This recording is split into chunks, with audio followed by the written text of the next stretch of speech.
എല്ലാവർക്കും നമസ്കാരം. നമുക്ക് ഇന്നത്തെ പത്രവിശേഷത്തിലേക്ക് കടക്കാം. ഇന്നലെ ദേശാഭിമാനിയായിരുന്നു നമ്മൾ ആദ്യം നോക്കിയത്. ദേശാഭിമാനിയിൽ കൊടുത്തിരിക്കുന്ന ഒന്ന് രണ്ട് വാർത്തകളെ സംബന്ധിച്ചായിരുന്നു നമ്മൾ സംസാരിച്ചത്. അതായത് ഉപതിരഞ്ഞെടുപ്പിൽ 31 വാർഡുകളിലേക്ക് നടന്ന ഉപതിരഞ്ഞെടുപ്പിൽ ദേശാഭിമാനി നൽകിയിരുന്ന വാർത്ത എന്ന് പറയുന്നത് 5 വാർഡുകൾ തിരിച്ചു പിടിച്ചു എന്നുള്ള വാർത്തയായിരുന്നു ദേശാഭിമാനി കൊടുത്തിരുന്നത്. പക്ഷേ യഥാർത്ഥത്തിൽ സംഭവിച്ചത് LDFന്റെ കയ്യിലുണ്ടായിരുന്ന 9 വാർഡുകൾ UDF പിടിച്ചെടുത്തു. മാത്രവുമല്ല ഒരു 3 പഞ്ചായത്തുകളിലെ ഭരണവും അവർ പിടിച്ചെടുത്തു എന്ന് പറയുന്ന വാർത്തയായിരുന്നു യഥാർത്ഥ വാർത്ത. പക്ഷേ ദേശാഭിമാനി കൊടുത്തിരുന്നത് അതായത് LDF ആണ് ഇതിൽ വിജയം നേടിയിരുന്നത് എന്നുള്ള രീതിയിൽ 5 വാർഡുകൾ ഞങ്ങൾ തിരിച്ചു പിടിച്ചു എന്നുള്ള രീതിയിലായിരുന്നു ഇന്നലെ ദേശാഭിമാനി വാർത്ത കൊടുത്തിരുന്നത്. അത് സംബന്ധിച്ച് നിങ്ങളിൽ പലരും ആ വീഡിയോ കണ്ടിട്ടുണ്ടെന്ന് വിചാരിക്കുന്നു. അതിൽ ഏറ്റവും രസകരമായ ഒരു കമന്റ് ഒരാൾ ഇട്ടിരുന്നു, ഞങ്ങൾ തോറ്റാൽ നിനക്കെന്താണെന്ന്. ഞങ്ങൾ തോറ്റാൽ നിനക്കെന്താടോ എന്നായിരുന്നു ഒരാളുടെ കമന്റ്. ഞാൻ വായിച്ച് ചിരിച്ചുപോയി. ഇവരുടെയൊക്കെ വിചാരം ഈ CPM എന്ന് പറയുന്നത് ഞങ്ങളുടെ എന്തോ ഒരു തറവാട്ട് സ്വത്താണ് എന്ന് വിചാരിക്കുന്ന കുറെ ആൾക്കാരുണ്ട് ഇവിടെ. എന്ന് പറഞ്ഞാൽ പിണറായി വിജയന്റെയും MV ഗോവിന്ദൻ മാഷിന്റെയും ഈ പറഞ്ഞ PP ദിവിയുടെയും വീണയുടെയും ഒക്കെ തോന്നിവാസങ്ങൾ, ഇതാണ് യഥാർത്ഥ കമ്മ്യൂണിസം എന്ന് വിചാരിച്ച് ഇവർക്ക് ജയ് വിളിക്കുന്ന കുറെ ആൾക്കാരുണ്ട്. ഇതൊന്നും അല്ല കമ്മ്യൂണിസം, ഇതൊന്നും അല്ല യഥാർത്ഥത്തിൽ CPM ചെയ്യേണ്ടത് എന്ന് പറയുന്ന കുറെ യഥാർത്ഥത്തിലുള്ള കമ്മ്യൂണിസ്റ്റുകാരുണ്ട് ഇവിടെ. എന്നിട്ട് കുറച്ച് ആൾക്കാർ പിണറായി വിജയൻ ഇപ്പോ രാത്രിയാണെന്ന് പറഞ്ഞാൽ രാത്രിയെന്നും പറഞ്ഞാണ്ട് സിന്ദാബാദ് വിളിച്ചു പോകുന്ന പന്തം കൊളുത്തി പ്രകടനം നയിക്കുന്ന കുറെ ആൾക്കാരുണ്ട്. ഇവരുടെ വിചാരം ഇവരാണ് പാർട്ടി, ഇവര് നിനക്കൊക്കെ എന്താണെന്ന്. നമുക്കൊക്കെ ഒരുപാട് നോവും ഈ കാര്യത്തിൽ. കാരണം കമ്മ്യൂണിസത്തെ സ്നേഹിക്കുന്ന ഒരുപാട് ആൾക്കാർ ഇവിടെയുണ്ട്. അവർക്ക് ഈ തോന്നിയാസങ്ങൾ കാണുമ്പോൾ ഇതൊന്നും സഹിക്കാൻ പറ്റില്ല. അതുകൊണ്ടേ ഞാൻ അതിനെ കുറിച്ചല്ല പറയുന്നത്. അപ്പൊ ഇന്ന് എങ്ങനെയാണ് ദേശാഭിമാനി വാർത്ത കൊടുത്തിരിക്കുന്നത് എന്നാണ് നോക്കാൻ പോകുന്നത്. എല്ലാ ദിവസവും ദേശാഭിമാനിയെ ഇങ്ങനെ പ്രതിക്കൂട്ടിൽ നിർത്തുകയല്ല. ഞാൻ വീണ്ടും പറയുന്നു, ഇന്നും ദേശാഭിമാനിയെ കുറ്റപ്പെടുത്തുകയല്ല.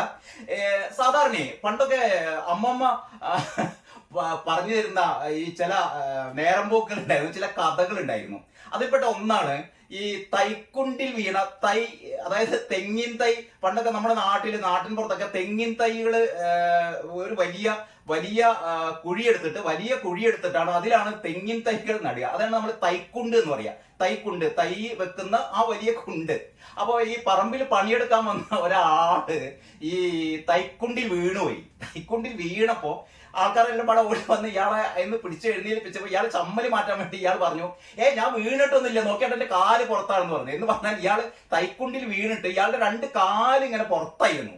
അപ്പൊ 2 കാല് പുറത്തായപ്പോ ഈ മനുഷ്യൻ പറയണ, ഞാൻ വീണിട്ടൊന്നില്ല, എവിടെ വീണിക്കണ, എന്റെ കാല് കണ്ടില്ലേ, കാല് പുറത്താണ് എന്ന് പറഞ്ഞ ഒരു തമാശക്കഥ ഉണ്ടായിരുന്നു. അത് നമ്മുടെ നാട്ടിൽ സാധാരണ ഈ തെറ്റുകളൊക്കെ സംഭവിച്ചു കഴിഞ്ഞാൽ, കുറ്റങ്ങളൊക്കെ സംഭവിച്ചു കഴിഞ്ഞാൽ അത് എന്താ പറയാ, അതിനെ ന്യായീകരിക്കുന്ന അല്ലെങ്കിൽ അത് സമ്മതിച്ചു കൊടുക്കാത്ത, ഞാൻ ഒരു തെറ്റും ചെയ്തിട്ടില്ല എന്ന് പറയുന്ന കുറെ ആൾക്കാരുണ്ടല്ലോ. അതായത് തന്റെ കുറ്റം ലോകം മുഴുവൻ അറിഞ്ഞിട്ടും അത് സമ്മതിക്കാതെ ഞാൻ തെറ്റ് ചെയ്തിട്ടില്ല. അതിനാണ് നമ്മുടെ നാട്ടിൽ സാധാരണ നാടൻ ഭാഷയിൽ പറയാ, ഈ തൈക്കുണ്ടിൽ വീണ ആളെ പോലെ, തൈക്കുണ്ടിൽ വീണിട്ടും കാല് പുറത്താണല്ലോ അതുകൊണ്ട് ഞാൻ വീണിട്ടില്ല എന്ന് പറയുന്ന ആളുടെ അത്തരം ഒരാളുടെ കഥയാണ് എനിക്ക് പെട്ടെന്ന് ഓർമ്മ വന്നത് ഇന്നത്തെ ദേശാഭിമാനി കണ്ടപ്പോ. ദേശാഭിമാനിയെ കുറ്റപ്പെടുത്തുകയല്ല കേട്ടോ, സഖാക്കള് ദേഷ്യപ്പെടണ്ട, അല്ലെങ്കിൽ സഖാക്കൾക്ക് വികാരം ഉണരണ്ട. ഇതാണ് ഇന്നത്തെ ദേശാഭിമാനിയുടെ 1ാമത്തെ പേജിലേക്ക് നമുക്ക് കടക്കാം. അപ്പൊ ഞാൻ പറഞ്ഞു വന്നത്, ഇന്നലെ നമ്മൾ അങ്ങനെ പറഞ്ഞു 31 വാർഡുകളിൽ 5 വാർഡുകൾ ഞങ്ങൾ പിടിച്ചെടുത്തു എന്ന് പറയുന്ന ദേശാഭിമാനിയുടെ തലക്കെട്ടായിരുന്നു നമ്മൾ ഇന്നലെ.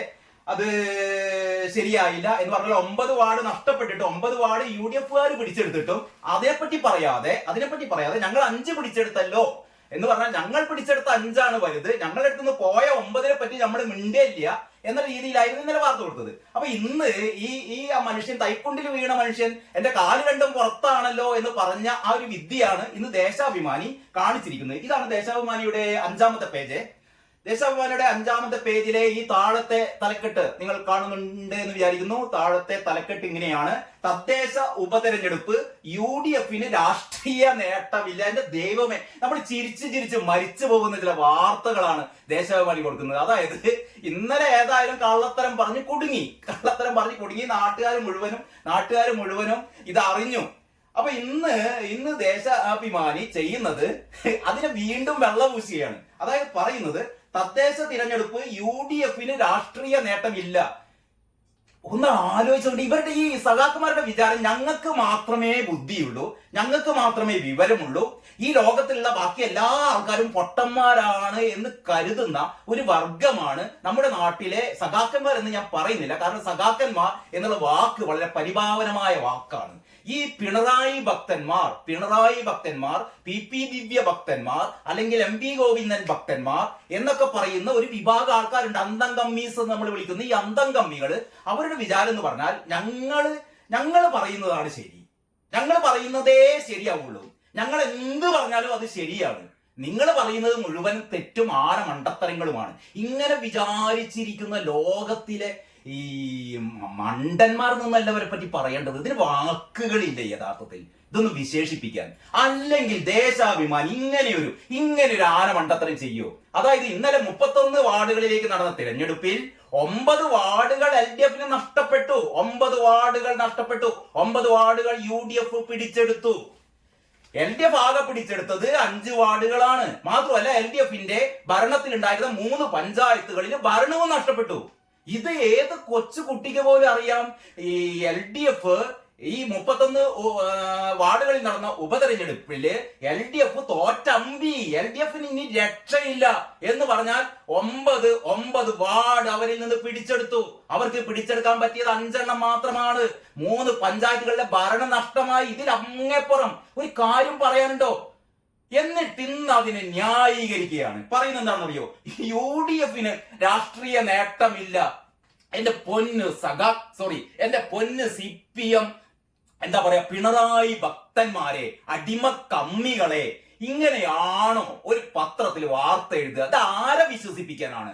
ആരെ ബോധിപ്പിക്കാനാണിത്? നിങ്ങൾ ഇങ്ങനെ കണ്ണ് കെട്ടി, അതായത് കണ്ണടച്ച് എന്താ പറയാ, കണ്ണടച്ച് പൂച്ച പാല് കുടിക്കാന്നൊക്കെ കേട്ടില്ലേ? കണ്ണടച്ച് പൂച്ച പാല് കുടിക്കുക എന്നൊക്കെ പറയാം. കണ്ണടച്ച് കഴിഞ്ഞാൽ ഇവരുടെ വിചാരം ഞങ്ങൾ ഈ ദേശാഭിമാനി ഒരുപാട് കോപ്പികളൊക്കെ അടിക്കുന്നുണ്ട്, അതൊക്കെ ശരിയല്ല, പക്ഷെ ആരും വായിക്കുന്നില്ല എന്നുള്ളതാണ് ഏറ്റവും പ്രധാനം. കഴിഞ്ഞ ദിവസം എൻ്റെ ഒരു സുഹൃത്ത് പറഞ്ഞു, ദേശാഭിമാനി കുറെ കാലമായി വീട്ടിൽ കൊണ്ടുവരുന്നത്, പക്ഷെ ഞാൻ തുറന്നു നോക്കാറില്ല. നിന്റെ ഈ വീഡിയോ കണ്ടപ്പോ ഒന്ന് നോക്കി, അപ്പൊ ദേശാഭിമാനി ഇപ്പോഴും ശരിയായിട്ടില്ലല്ലേ, ദേശാഭിമാനി ഇപ്പോഴും ശരിയായിട്ടില്ലല്ലേ എന്നാണ് ചോദിച്ചത്. അതുകൊട്ടെ, അപ്പൊ ഏതായാലും UDF-ന് രാഷ്ട്രീയ നേട്ടം ഇല്ല എന്നാണ് ദേശാഭിമാനി പറയുന്നത്. അതായത് ഇന്നലെ നടന്ന ഈ ഉപതെരഞ്ഞെടുപ്പിൽ 31 ഉപതെരഞ്ഞെടുപ്പിൽ 9 സീറ്റുകൾ ഞങ്ങളിൽ നിന്ന് പിടിച്ചെടുത്തിട്ടും ഞങ്ങളുടെ 3 പഞ്ചായത്തുകളുടെ ഭരണം അട്ടിമറിച്ചിട്ടും നിങ്ങൾക്ക് ഒരു നേട്ടവുമില്ല, UDF-ന് ഒരു നേട്ടവുമില്ല. എങ്ങനെയാണിത് വാദിച്ചിരിക്കുന്നത് അറിയോ? നേരത്തെ പറഞ്ഞ പോലെ തൈക്കുണ്ടിൽ വീണിട്ടും കാല് പുറത്താണല്ലോ, അതുകൊണ്ട് ഞങ്ങൾ വീണിട്ടില്ല എന്ന് പറയുന്ന ആ നാടൻ പണിക്കാരന്റെ അവസ്ഥയിലാണ് നമ്മുടെ ദേശാഭിമാനി, നമ്മുടെ പ്രിയപ്പെട്ട പത്രം. ഇത് ദേശാഭിമാനിയെ കുറ്റപ്പെടുത്തുകയല്ല കേട്ടോ, ദേശാഭിമാനിയുടെ നേട്ടങ്ങളാണ് നമ്മൾ പറയുന്നത്, പ്രത്യേകതകളാണ് പറയുന്നത്. ഇതിന്റെ എന്താ പറയാ, ചില കാര്യങ്ങൾ നമുക്ക് പറഞ്ഞാലേ ചിരി നിർത്താൻ പറ്റില്ല. ഏതായാലും വാർത്തയിലേക്ക് കടക്കാം. തിരുവനന്തപുരത്ത് നിന്നുള്ള വാർത്തയാണേ. 31 തദ്ദേശ വാർഡുകളിലെ ഉപതിരഞ്ഞെടുപ്പ് ഫലത്തെ UDF-ന് നേട്ടമാക്കി ചിത്രീകരിക്കുന്ന കോൺഗ്രസ് നേതാക്കളുടെയും ചില മാധ്യമങ്ങളുടെയും കൊട്ടിഘോഷം വസ്തുതകളുമായി പൊരുത്തപ്പെടാത്തത്. ഇതാണ് ഇതിന്റെ ഇൻട്രോ. അതായത് ഇന്നലെ നടന്ന തിരഞ്ഞെടുപ്പിൽ ഞങ്ങൾക്ക് തന്നെയാണ് നേട്ടം, ഇത് UDF-ന് നേട്ടം എന്ന് പറഞ്ഞു നടക്കുന്ന ചില കോൺഗ്രസ് നേതാക്കന്മാരും ചില എന്ത് പറഞ്ഞാലും ഇപ്പൊ ഈ പറയുന്ന CPM പിണറായി ഭക്തന്മാർക്ക് മാധ്യമങ്ങളുടെ മേലെയാണല്ലോ. മാധ്യമങ്ങൾ മിണ്ടാൻ പാടില്ല. ഇവരുടെ ആകെ തകരാറ് ഇതാണ്. എന്ന് പറഞ്ഞാൽ ഇവർക്കെതിരെ ഒന്നും പറയാൻ പാടില്ല. ഇവർക്കെതിരെ പറഞ്ഞു കഴിഞ്ഞാൽ എതിരെ പറയുന്ന ആൾക്കാരെ മുഴുവൻ ഇവർ ശരിയാക്കും. ഒന്നുകിൽ ഇന്നോവ പറഞ്ഞയക്കും, 51 വെട്ടും, അല്ലെങ്കിൽ ആ പറയുന്ന എതിരാളികൾക്കെതിരെ ഒരു സ്ത്രീ പീഡന പരാതി കൊടുക്കും. ഇങ്ങനെ ഒന്നുകിൽ വെട്ടിക്കൊല്ലും, അല്ലെങ്കിൽ സമൂഹത്തിൽ നാറ്റിക്കും. ഇതാണ് ഇവരുടെ ഒരു പ്രധാനപ്പെട്ട പരിപാടി. ഇനി ബാക്കി നോക്കാം. രാഷ്ട്രീയമായി തിരഞ്ഞെടുപ്പ് നടക്കുന്നുവെന്ന് ഇത് ഞാൻ വായിക്കുമ്പോൾ അധികം ചിരിക്കണ്ട കേട്ടോ. ചിരി ആരോഗ്യത്തിന് നല്ലതാണ്. അപ്പൊ അത്യാവശ്യം മിനിമം ഒരു ഇവർ പറഞ്ഞ മാതിരി തീവ്രത കുറഞ്ഞ് എല്ലാവർക്കും ചിരിക്കാം. രാഷ്ട്രീയമായി തിരഞ്ഞെടുപ്പ് നടക്കുന്നുവെന്ന് ഉറപ്പിച്ചു പറയാവുന്ന ജില്ലാ ബ്ലോക്ക് പഞ്ചായത്ത് വാർഡുകളിൽ LDF-ഉം UDF-ഉം അവരവരുടെ സീറ്റുകൾ നിലനിർത്തുകയാണ് ചെയ്തത്. ഇത് വലിയ കള്ളത്തരം പറയാൻ പോണതിന്റെ മുമ്പുള്ള ചില മിനുക്ക് പണികളാണ്. അതായത് രാഷ്ട്രീയമായി തിരഞ്ഞെടുപ്പ് നടക്കുന്നുവെന്ന് ഉറപ്പിച്ചു പറയാവുന്ന ജില്ലാ ബ്ലോക്ക് പഞ്ചായത്ത് വാർഡുകളിൽ LDF-ഉം UDF-ഉം അവരവരുടെ സീറ്റുകൾ നിലനിർത്തുകയാണ് ചെയ്തത്. ഇനി പ്രാദേശിക വിഷയങ്ങൾ പ്രധാന ചർച്ചയായ ഗ്രാമപഞ്ചായത്ത് വാർഡുകളിലും LDFന് തിരിച്ചടി ലഭിച്ചിട്ടില്ല. LDFന് അവിടെയും തിരിച്ചടി ലഭിച്ചിട്ടില്ല എന്ന് പറഞ്ഞാൽ രാഷ്ട്രീയമായി തിരഞ്ഞെടുപ്പ് നടന്ന പ്രദേശങ്ങളിലും പിന്നെ പ്രാദേശിക വിഷയങ്ങൾ പ്രധാന ചർച്ചയായ വാർഡുകളിലും LDFന് തിരിച്ചടിയൊന്നും സംഭവിച്ചിട്ടില്ല. ഇന്നലെ തിരിച്ചടി സംഭവിച്ചു എന്ന് പറഞ്ഞ ആൾക്കാർക്കൊന്നും വിവരമില്ല. എല്ലാവരും മണ്ടന്മാരാണ്. ഞങ്ങൾ മാത്രമാണ് ബുദ്ധിരാക്ഷസന്മാർ, അല്ലെങ്കിൽ ഞങ്ങൾ മാത്രമാണ് ബുദ്ധിമാന്മാർ. ഇനി ബാക്കി മലപ്പുറം ജില്ലാ പഞ്ചായത്ത് തൃക്കലങ്ങോട് ഡിവിഷനിൽ വിജയിച്ചത് UDF ആയിരുന്നു. UDF ആണ് അവിടെ വിജയിച്ചത്, സമ്മതിക്കുന്നവര്. അത് നിലനിർത്തി. UDF പിടിച്ചെടുത്തു എന്ന് അവകാശപ്പെടുന്ന വാർഡുകളിൽ, UDF പിടിച്ചെടുത്തു എന്ന് അവകാശപ്പെടുന്ന വാർഡുകളിൽ 4 എണ്ണം, 9 എണ്ണാണല്ലോ പിടിച്ചെടുത്തത്, അതിൽ 4 എണ്ണം 2020 തദ്ദേശ തിരഞ്ഞെടുപ്പിൽ അവർ തന്നെ വിജയിച്ചതാണ്. ഇതാണ് ഇവരുടെ വാദം. ദേശാഭിമാനി കൊണ്ടുവരുന്ന വാദമാണ് UDF ഇന്നലെ ഞങ്ങളുടെ 9 വാർഡുകൾ പിടിച്ചെടുത്തു എന്ന് പറഞ്ഞിരുന്നു. ആ 9 വാർഡുകൾ പിടിച്ചെടുത്തിട്ടില്ല. അതിൽ 4 വാർഡുകളില് ഇവർ 2020 നടന്ന തെരഞ്ഞെടുപ്പ് തന്നെ ഇവർ വിജയിച്ചതായിരുന്നു കേട്ടോ, ഞങ്ങളേന്ന് പിടിച്ചെടുത്തതല്ല. അവിടങ്ങളിലെ അംഗങ്ങൾ കൂറുമാറിയതിനെ തുടർന്ന് അയോഗ്യരാകപ്പെട്ടിരുന്നു. ഇതേ തുടർന്നാണ് ഉപതെരഞ്ഞെടുപ്പ് വേണ്ടി വന്നത്. UDF അവ നിലനിർത്തുകയായിരുന്നു. ഈ അംഗങ്ങൾ അയോഗ്യരാക്കപ്പെടുകയും അതിനു മുമ്പ് നടന്ന ചില അട്ടിമറികളിലൊക്കെ ഇവരിൽ നിന്ന് ഭരണം പോയിരുന്നു. അതായത് UDFൽ നിന്ന് ഭരണം പോയ 4 പഞ്ചായത്തുകൾ, 4 വാർഡുകളാണ് ഇവരെന്ത് ചെയ്തത്, ഇവർ പിടിച്ചെടുത്തത്. പക്ഷെ ഇവർ പറയുന്നു 2020 അവർ ജയിച്ചതായിരുന്നു. പിന്നീട് ചില കാലുമാറ്റങ്ങളൊക്കെ നടന്നു. അവിടങ്ങളിൽ അംഗങ്ങൾ കൂറുമാറിയതിനെ തുടർന്ന് അയോഗ്യരാകപ്പെട്ടിരുന്നു. ഇതേ തുടർന്നാണ് ഉപതെരഞ്ഞെടുപ്പ് വേണ്ടി വന്നത്. UDF അവ നിലനിർത്തുകയായിരുന്നു. ഏതായാലും 9-ല് 4 എണ്ണം പിടിച്ചെടുത്തിട്ടൊന്നുമില്ല. 4 എണ്ണം അവർ നിലനിർത്തിയതായിരുന്നു. പിടിച്ചെടുത്തത് 5 എണ്ണം മാത്രം. ഇപ്പോഴും പിടിച്ചെടുത്ത 5 എണ്ണം കിടക്കുന്നുണ്ടല്ലോ. LDF പിടിച്ചെടുത്തത് 5 എണ്ണമാണ്. അപ്പൊ ഞങ്ങൾ 5 എണ്ണം പിടിച്ചെടുത്തു. UDFകാർ 9 എണ്ണം പിടിച്ചെടുത്തത്, 9 പിടിച്ചെടുത്തില്ല. 4 എണ്ണതാ ഞങ്ങൾ ഇതാ കണക്ക് തരുന്നു. 4 എണ്ണം പിടിച്ചെടുത്തതല്ല, പിടിക്കാതെ എടുത്തതാണ്. ശരി, അത് പിടിക്കാതെ എടുത്തത്. ഇനി ബാക്കി നോക്കുക. പത്തനംതിട്ട ജില്ലയിലെ കോന്നി ബ്ലോക്ക് പഞ്ചായത്തിൽ, ഇളവള്ളൂർ പന്തളം ബ്ലോക്ക് പഞ്ചായത്തിൽ വല്ലന എന്നീ വാർഡുകളും, ഇടുക്കി ബ്ലോക്ക് പഞ്ചായത്തിലെ കഞ്ഞിക്കുഴി, കരിമണ്ണൂർ ഗ്രാമപഞ്ചായത്തിലെ പന്നൂർ വാർഡുകളുമാണ് UDF അംഗങ്ങളുടെ കൂറുമാറ്റത്തെ തുടർന്ന് തിരഞ്ഞെടുപ്പ് വേണ്ടി വന്നത്. നേരത്തെ പറഞ്ഞതിനെ ന്യായീകരിക്കുകയാണ്. ഇനി പറയുന്നു, ഈ വാർഡുകളെല്ലാം UDF നിലനിർത്തി. പിടിച്ചെടുത്തെന്ന് പറയുന്ന 9-ൽ ദേശാഭിമാനി പിടിച്ചെടുത്തു എന്ന് പറയപ്പെടുന്ന 9-ൽ 4 അവർ തന്നെ വിജയിച്ചതായിരുന്നു. വീണ്ടും പറയാണ്, ഈ 9-ൽ 4 അവർ തന്നെ വിജയിച്ചതായിരുന്നു, അവർ തന്നെ വിജയിച്ചതായിരുന്നു, അവർ തന്നെ വിജയിച്ചതായിരുന്നു എന്നിങ്ങനെ ആവർത്തിക്കുകയാണ്.